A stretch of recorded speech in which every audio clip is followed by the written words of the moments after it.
بیا به تاسو په دلیل په بنیاد باندې مونږ واورئ انشاءالله په یوه ګنټه کې دننه درته دا ما مرتد ثابت نه کړو په یوه ګنټه کې دننه ما دا د ضروریات دین نه منکر ثابت نه کړو په یوه ګنټه کې دننه دی ما ته د ګستاخ ثابت نه کړو یوه ګنټه کې دننه هغه ما دې لاجواب نه کړو بېشکه ټول ورپسې شئ دلته یو منکر حدیث هم دی پر ورمړو کې اوسېږي تاسو وکتلی د منیر شاکر په نوم باندې هغه د انکاري حدیث لاینه پرېښی دی اوس هغه د الحاد په دروازه باندې داخل دی هغه د مونځ د اهمیت ته انکار بله ورځ ما یو کلیپ واورېدو لګیا دی و یاره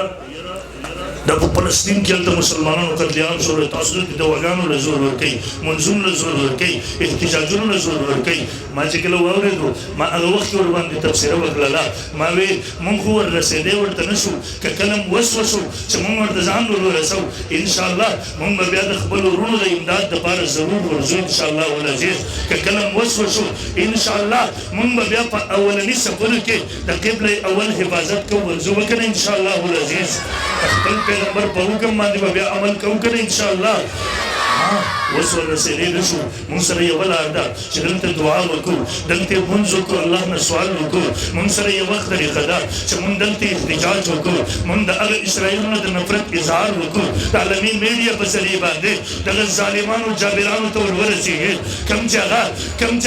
د دنیا واګې په خپل لاسونو کې اخیستل غواړي د دومره نفرت اظهار کولی شو رب نه دعا او سوال کولی شو دا ظالم هلته هم نشي وررسېدی دلته چې کومه د دعا طریقه ده هغه هم بندول غواړي کوم چې هغه د هغوی نه د نفرت اظهار دی دی هغه هم بندول غواړي او خبرې چې کوي اعلان به شي ته به وایې چې دا د فلسطین په اولني صفونو کې جنګېږي د اسرائیلو خلاف د هغه ځای نه دي چې په ملایانو پسې لګیا دی والله دوی دعاګانو ته زور ورکړی دی دا ظالم هلته هم نه ورځي منظور هم نه کوي د دعاګانو نه منکر دی د احتجاج هم نه کوي دا د اسرائیلو هغه کلک ملګری دی چې دلته ورله همدرد پیدا کوي برحال مانس کوو دې هم په هغه وخت کې دا قسم خبرې کول الحمدلله ما ورته جواب ورکړی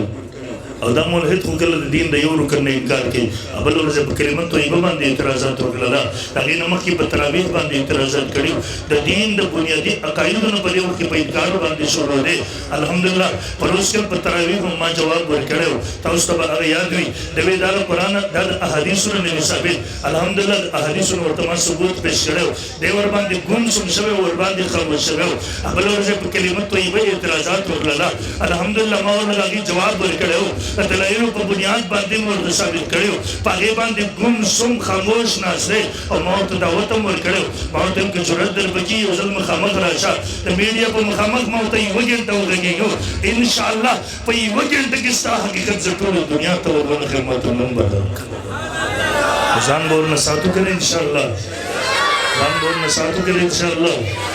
تاسو دې که څوک یې اورېدل غواړئ تاسو ورنه مطالبه وکړئ په دغه خپل نیوز باندې دی هم مخامخ شي ما دې مخامخ کړي ما دواړه دې مخامخ شو بیا به تاسو په دلیل په بنیاد باندې مونږ واورئ انشاءالله په یوه ګنټه کې دننه درته دا ما مرتد ثابت نه کړو په یوه ګنټه کې دننه ما دا د ضروریات دین نه منکر ثابت نه کړو په یوه ګنټه کې دننه دی ما ته د ګستاخ ثابت نه کړو یوه ګنټه کې دننه هغه ما دې لاجواب نه کړو بېشکه ټول ورپسې شئ او که ومکړله او دې مخامخ راځي نه د دغې یاري نه وجې نه بیا به ته مونږ تاسو ټول بایکاټ کوو انشاءالله العزیز کوو به انشاءالله